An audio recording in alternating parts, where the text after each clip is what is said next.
अरे बाप रे दही कैसन जोर से लगाई से। रुक न टुरा तोर मजा बताऊं रे। तो मजा लगी बोला तू सजाओगे ये दही का बताबी तोर मजा बताऊं ना रे। ये दही जोर से लगी से लगे बताऊं तोर मजा में बोला माफ कर दे वो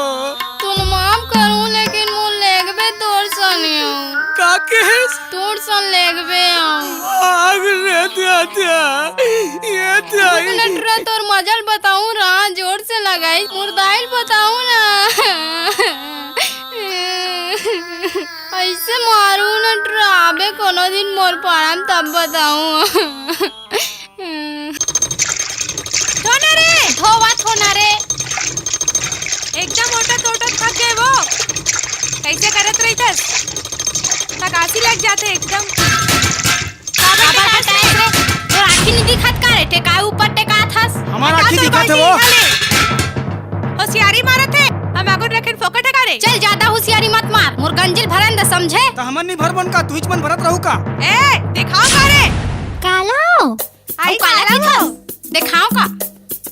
काला दिखाबे टान के छापर दुहू ना काला दिखाबे कहीं बने कहे रे बने कहे का बने के से गोल्ला ए गोल्लर झन कहा